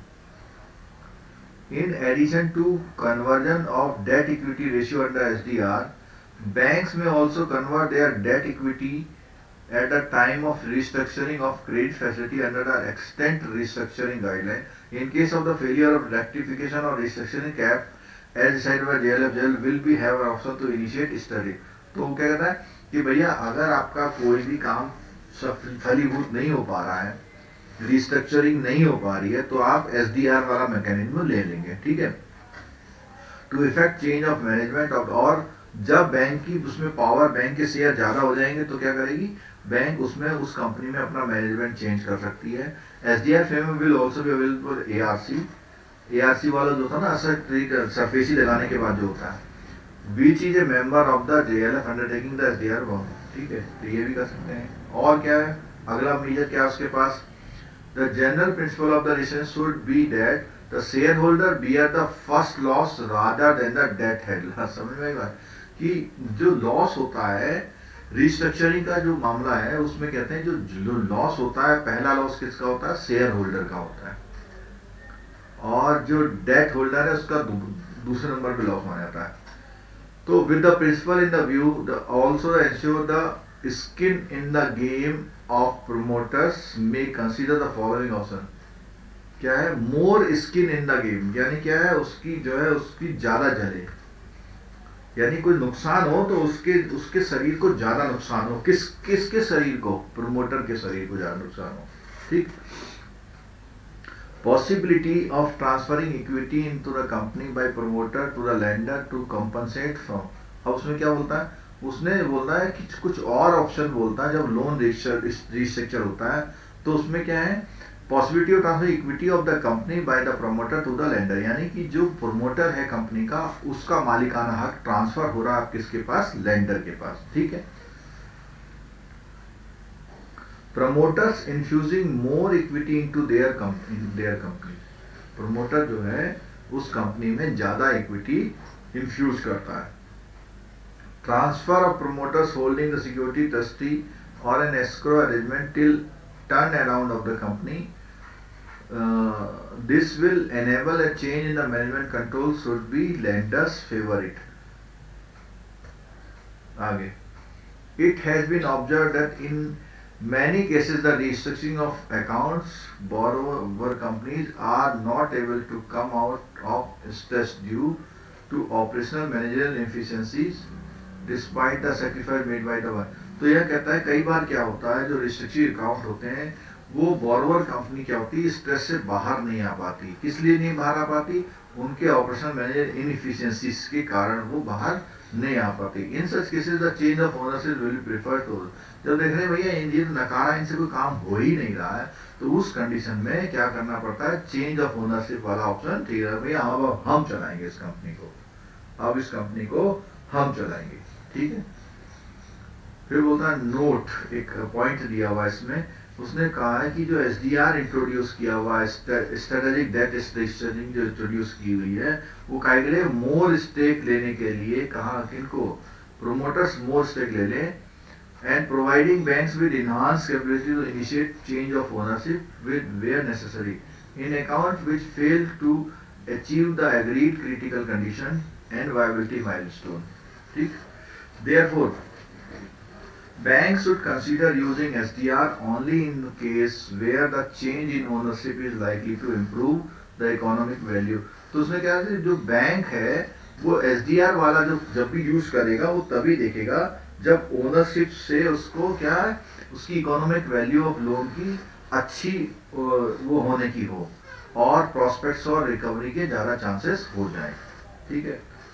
The trigger of SDR must be non achievement of viability milestone, non adherence of critical condition linked to the option account, as several restriction element, SDR cannot triggered for any reason।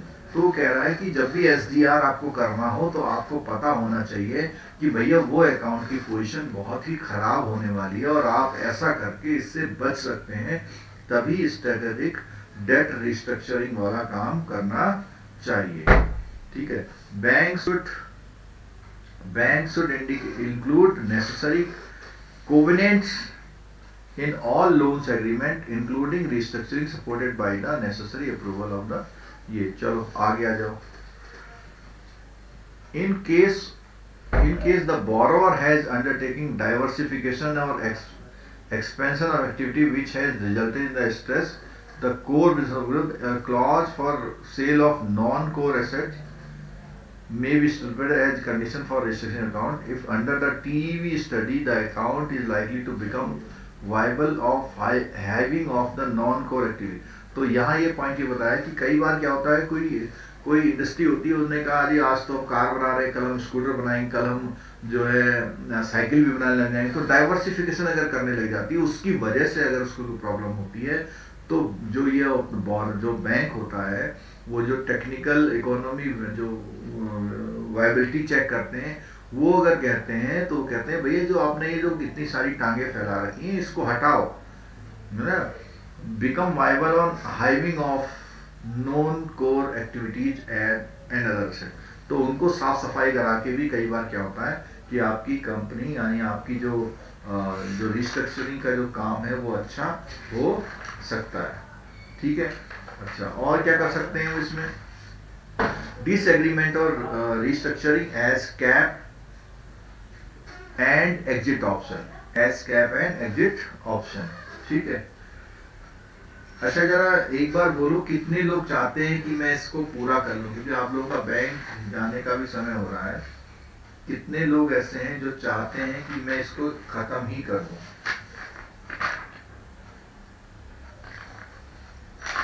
1 2 3 4 page हैं।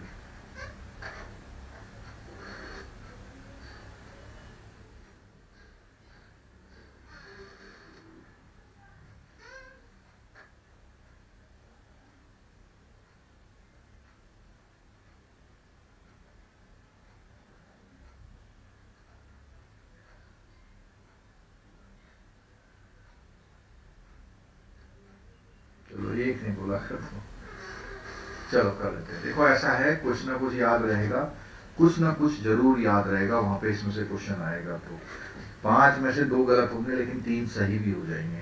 ठीक है। और जब बिल्कुल नहीं पढ़ा होगा तो क्या हाल होगा पता ही अब।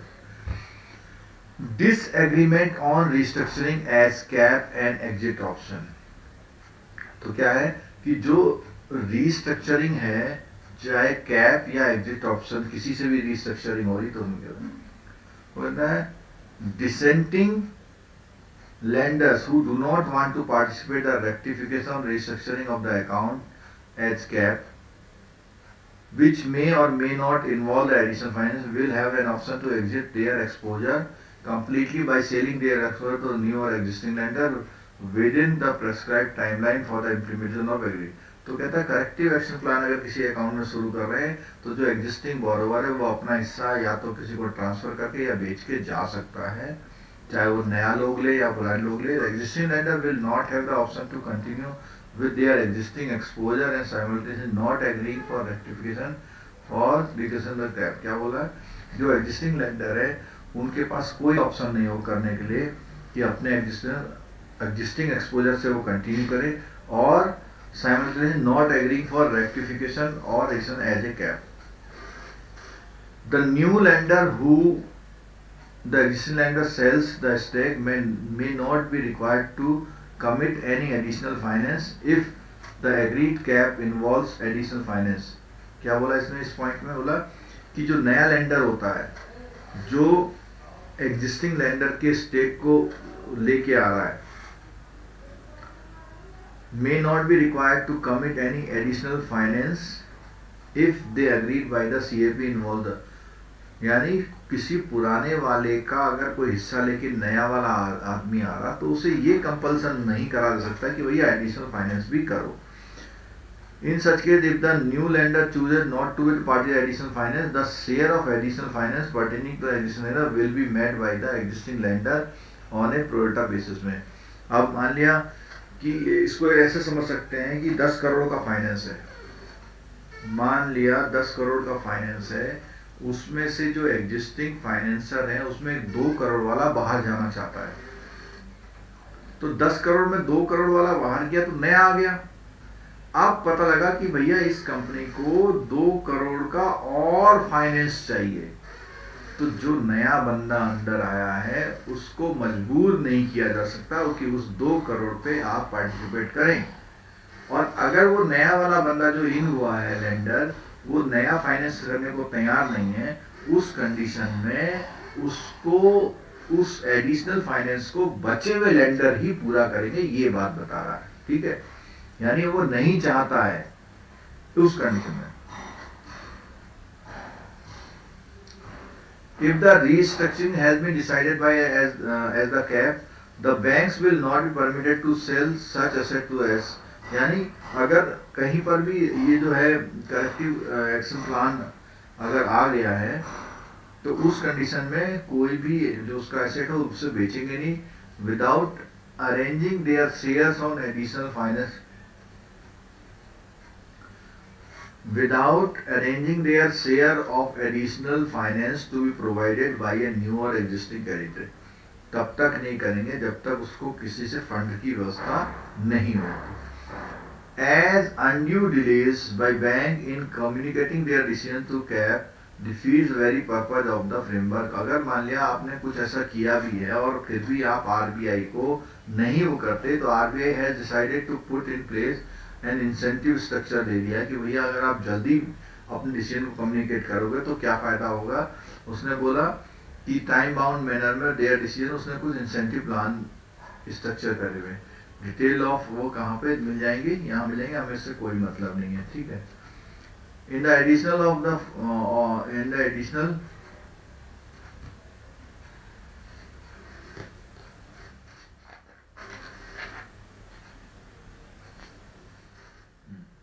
framework for restructuring, revival and rehabilitation of MSME.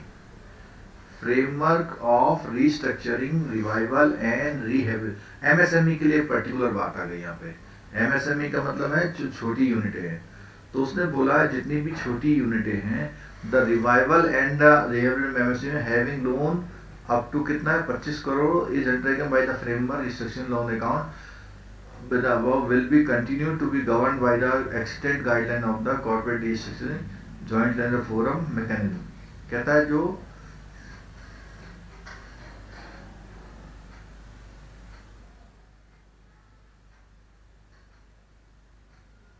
is undertaken under the framework. तो ये जो फ्रेमवर्क है उसको 25 करोड़ तक के लिए तो ये बोला इस सर्कुलर के में दिया हुआ है. ठीक है. उससे बड़े वाले जो 25 करोड़ से बड़े MSME के लोन है उनका करने के लिए यही लोग जो हैं जो अभी पीछे हम पढ़े आ रहे थे CTR का JLF को वही करेंगे. ठीक है. और जो फ्रेमवर्क है सेलिंग फीचर क्या है इसमें, before a loan account MSME terms and NPA banks और creditors should identify incipient stress in the account by creating the 3 subcategory under SMA. तो क्या है जो छोटे वाले लोन अकाउंट है आपको उसके लिए क्या करना है, MSME के जो अकाउंट है अगर वो NPA होते हैं तो उसमें क्या है उस कंडीशन में आपको क्या करना है 3 सब कैटेगरी अंदर SMA जो SMA 0, 1, 2 वाली कैटेगरी है उसको मेंशन करना है आपने. Any MSME borrower may also voluntarily initiate the proceeding under the framework. जो borrower है MSME borrower वो खुद भी इसमें आ सकता है. और तीसरी बात होता है committee approach to be adopted for the deciding corrective. और उसमें क्या है कोई भी करेक्टिव एक्शन प्लान अगर उसको रिस्ट्रक्चरिंग करनी है तो कमेटी अप्रूव करेगी. Timeline hand fix for taking on the various, और इसके लिए टाइमलाइन जो फ्रेमवर्क में पहले से डिसाइड थी वही है, ठीक है। अच्छा, ये बताया भैया, पिछले बार क्वेश्चन आया था वाला, क्या है, S4A वाला, scheme for sustainable structuring asset, ठीक है। तो इसमें कुछ उन्होंने हेडिंग बता रखे हैं, और ये हेडिंग है 8 हेडिंग है, कितने हैं, 8 हेडिंग है इसमें। 8 हेडिंग में सबसे पहला जो हेडिंग है वो क्या है, एलिजिबल अकाउंट। तो जो sustainable structuring of stress asset की है, तो उसमें बोला हुआ the project should have commenced commercial operation, यानी ऐसे प्रोजेक्ट जो कॉमर्शियल ऑपरेशन में आ चुके हैं।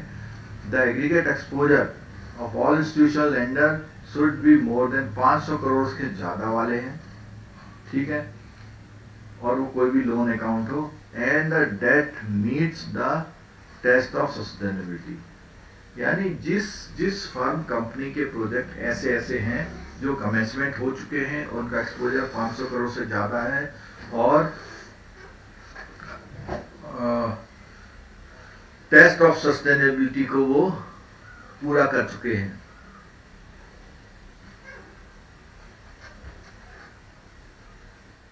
उन अकाउंटों को हम यहाँ पे इस स्कीम में ला सकते हैं। दूसरा बोलता है debt sustainability, debt level will be deemed sustainable the joint lender forum, consortium lender bank, और ये और technical viability committee. Debt of principal value amongst the current funded non funded liability owed to institutional lender can be served over the same tenure if the future cash flow remains the current level for the scheme sustainable that less than 50% of the current funded liability।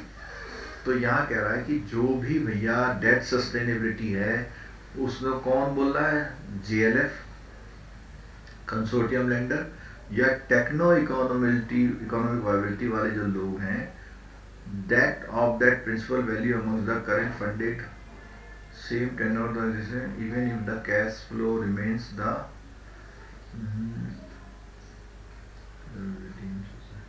तो ये कह रहा है कि जो आपका date का level है, डेट का लेवल कैसा होता है, डेट इक्विटी जो रेशियो होता है, वो लेवल जो एक्सेप्टेबल लेवल है, वो अगर बन रहा है तो ही आप किसी अकाउंट को इस स्कीम में लेके आएंगे। और वो बोलता है जो सस्टेनेबल डेट है वो should not be less than 50% of the current funded liability, जो लायबिलिटी है करंट फंडेड लायबिलिटी उसका 50% से कम नहीं होना चाहिए। Post resolution ownership, post resolution ownership, the resolution plan में involve one of the following, क्या बोलता है, the current promoter continue to hold the majority of the share, जो अभी वाला प्रमोटर है उसको वो majority of the share hold करता रहे। दूसरा बोलता है नया प्रमोटर आ जाए इन दो रास्तों से, क्या, थ्रू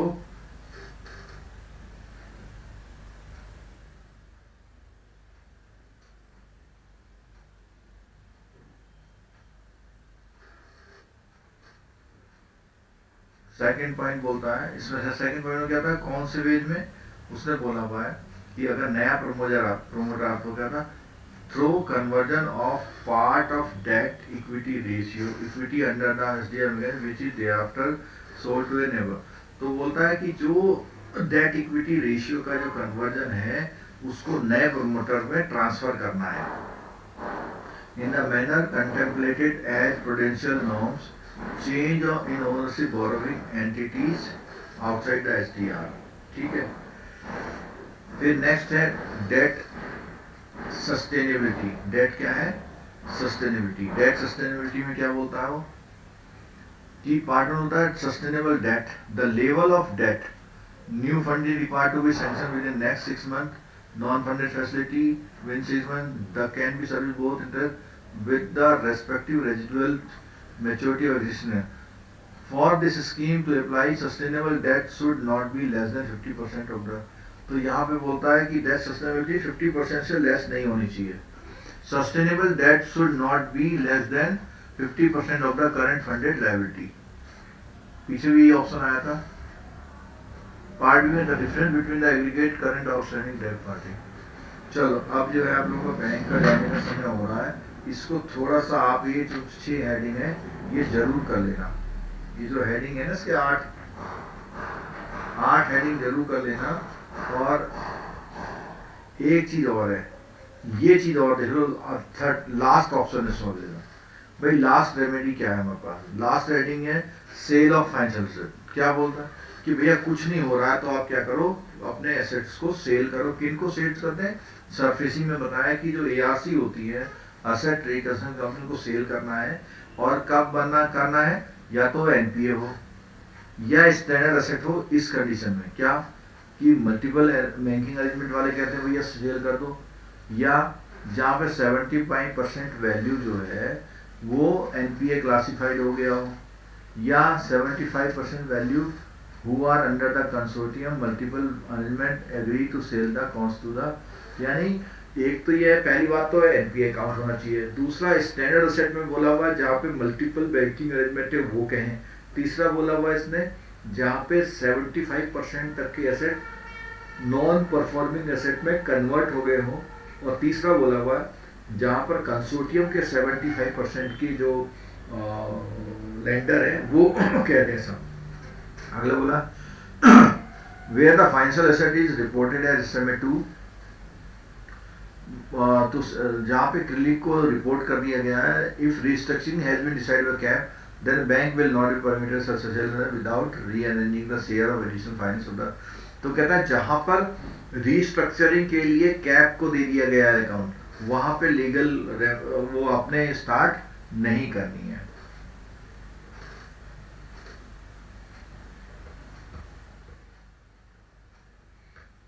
चलो, तो इसको आप अगर जो लोग घर में बैठे हैं एक बार थोड़ा सा देख लें। जो हेडिंग दिए हुए ना, mandatory implementation fees and charges, किसमें? 6 ओवरसीइंग S4 वाले में जो दिया हुआ है, S4 वाले में दिया हुआ ना ये S4 वाले पहला पॉइंट है एलिजिबल अकाउंट कौन से होंगे, डेट सस्टेनेबिलिटी कौन सी होगी, पोस्ट रिजोल्यूशन ओनरशिप क्या होती है, डेट सस्टेनेबिलिटी क्या है, रिजोल्यूशन प्लान क्या होगा, ओवरसीज कमेटी क्या होती है, फी एंड चार्जेस क्या होते हैं। ठीक है, तो इसको जो है आप एक बार कर लीजिएगा, ट्रू फॉल्स वगैरह जरूर करके जाइएगा जब भी समय मिले। ठीक है, तो सब लोग जा रहे हैं तो मैं खत्म कर रहा हूँ इस क्लास को। Thank you very much.